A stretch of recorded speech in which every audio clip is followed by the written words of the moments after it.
이 여야 합의로 국회에서 통과된 법안이 있습니다. 상당히 논쟁적인 대한민국의 사안이었는데 바로 이 개식용 금지법 얘기를 좀 하려고 합니다. 이 여전히 개고기 드시는 분들이 있어요. 그래서 그런 분들은 불만이 많습니다. 대통령은 자기가 안 먹는다고 남들도 못 먹게 하냐. 이런 주로 이제 젊은 세대보다는 나이 드신 세대에서 얘기를 하는데 88년 올림픽 전후로 해서 한국의 개고기 식용 문제가 국제적으로도 이슈가 됐고 국내에서도 이슈가 됐습니다.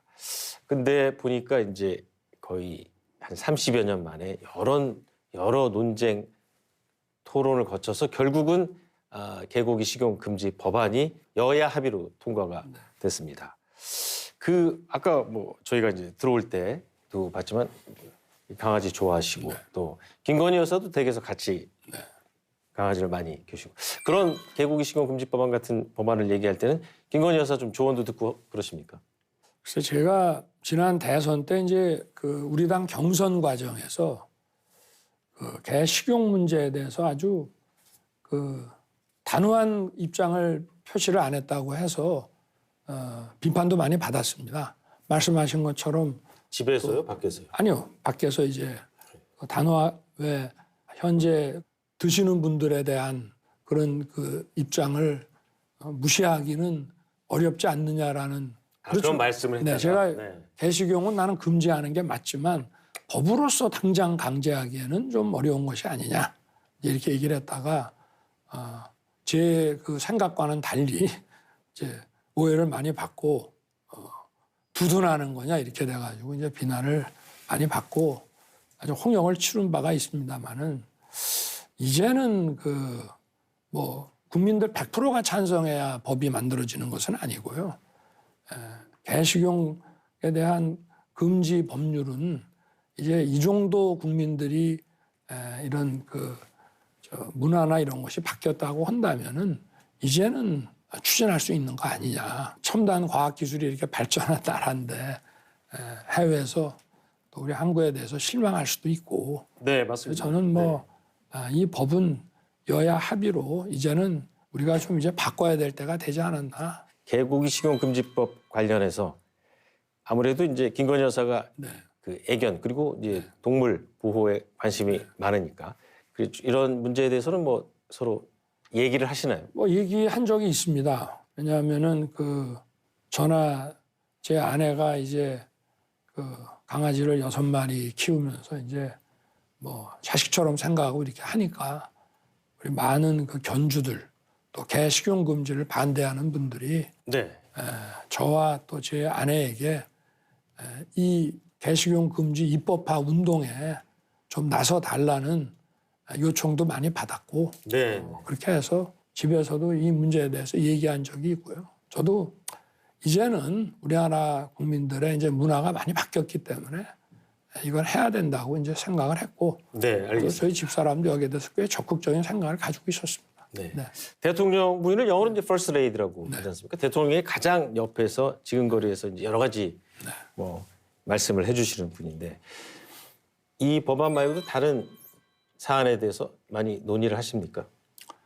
얘기를 그래도 부부니까 하고 그렇지만 이제 저도 늦게까지 이제 그 일하고 집에 늦게 나가고 또 아침 일찍부터 뭐 일하고 하다 보니까 이렇게 대화를 많이는 못 합니다만은 그래도 비교적 저 아내하고 뭐 이런저런 얘기를 많이 하는 편입니다. 네.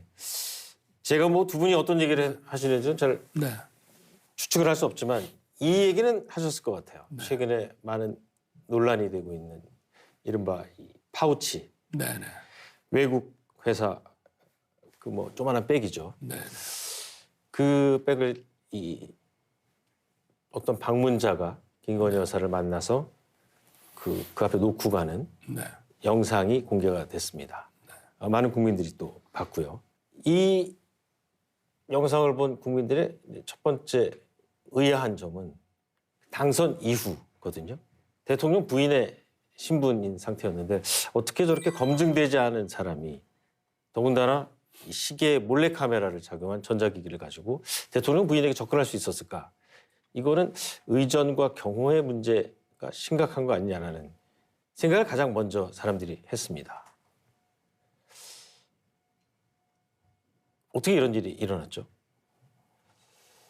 글쎄, 뭐 일단 용산 관저에 들어가기 전 일인데요. 저희가 이제 그 서초동 아파트에 살고 있었고 한 6개월가량 살다가 이제 용산 관저에 들어갔는데 제 아내의 사무실이 그 지하에 있었습니다. 그런데 이제 그런 거를 검색하는 검색기를 거기다가 설치를 할 수가 없었고요. 지금은 다 돼 있습니다만은 그걸 설치를 하면 복도가 막혀가지고 주민들한테 굉장히 불편을 주기 때문에 그걸 할 수가 없었고, 그리고 뭐 제 그 아내가 중학교 때 이제 아버지가 돌아가셔가지고 그 아버지와의 동향이고 뭐 친분을 이렇게 얘기를 하면서 왔기 방문을 때문에 접근했던 사람이에요. 네, 그래서 제가 볼 때는 거기에다가 또 저도 마찬가지고 대통령이나 대통령 부인이 어느 누구한테도 이렇게 박절하게 대하기는 참 어렵습니다. 그래서 아마 그 관저에 있지 않고 이렇게 사저에 있으면서 또 지하 사무실도 있고 하다 보니까 자꾸 오겠다고 하고 해서 제가 보기에는 좀 그거를 매정하게 좀 끊지 못한 것이 좀 어떤 문제라는 문제고 좀 아쉽지 않았나 생각이 되는데, 그렇지만 저한테 만약에 미리 이런 상황을 얘기를 했더라면은 조금 더, 저는 아직도 이 26년간 그 사정 업무에 종사했던 그 DNA가 아직도 남아 있기 때문에 네. 저라면은 조금 더 좀 단호하게 대했을 텐데 제 아내 입장에서는 뭐 그런 여러 가지 상황 때문에 물리치기 어렵지 않았나 생각이 되고, 좀 하여튼 아쉬운 점은 있습니다. 왜냐하면 국민들께 또 이거를 상세하게 설명드리기도 좀 사실은 지금도 이게 시간이 좀 짧은데 정말 이거 하나만 가지고 국민들께서는 직접 제 입으로 네. 자세하게 설명해 주시기를 바랄 수 있겠지만 그것이 또 나올 수 있는 또 부정적인 그런 상황도 있습니다. 그러나 하여튼 앞으로는 뭐 지금은 이제 관저에 가서 그런 것이 잘 관리될 뿐만이 아니라 조금 더 하여튼 선을 분명하게 국민들께서 하여튼 여기에 대해서 좀 오해하거나 불안해하시거나 걱정 끼치는 일이 없도록 하여튼 그런 부분들은 분명하게 해야 될 것 같습니다. 여당에서는 네. 이 사안을 정치 공작이라고 부르면서 김건희 여사가 정치 공작의 희생자가 됐다라고 얘기를 하거든요. 동의하십니까? 뭐 시계에다가 이런 몰카까지 들고 와서 이런 걸 했기 때문에 공작이죠. 그리고 또 선거를 앞둔 시점에 1년이 지나서 이렇게 이걸 터뜨리는 것 자체가 정치 공작이라고 봐야죠. 그러나 아까도 제가 말씀을 드렸지만 정치 공작이다라고 하는 게 중요한 게 아니고 앞으로는 이런 일이 발생 안 하게 조금 더 분명하게 선을 그어서 이런 그 처신을 하는 게 중요하다는 말씀을 드리고 싶습니다. 그리고 박절하게까지야 누구를 대해서는 안 되겠지만 조금 더 분명하게 좀 단호할 때는 단호하게 선을 그을 때는 선을 그어가면서 처신을 해야 되겠다는 그런 것이죠.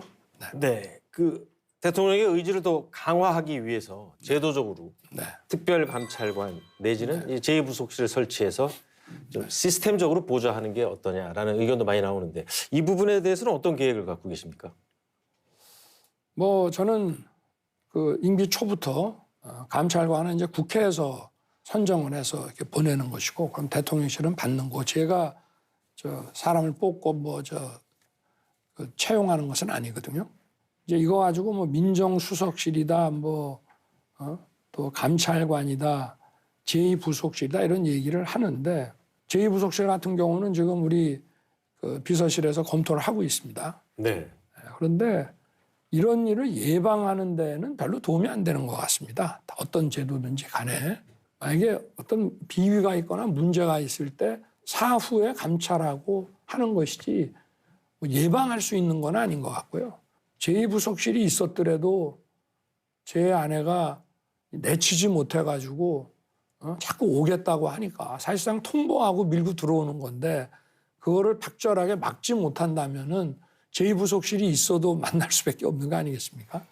그래서 그거는 저나 제 아내가 이런 이제 앞으로 국민들께서 걱정 안 하시도록 어떤 그 좀 사람을 대할 때 좀 더 네. 명확하게 단호하게 해야 된다는 그런 점이고 어쨌든 이런 제2부속실을 비롯한 그런 제도들은 지금 검토를 하고 있습니다. 알겠습니다. 다음 이슈로 넘어가기 전에 그 이슈 가지고서 네, 부부싸움 하셨어요? 전혀 안 했습니다. 알겠습니까?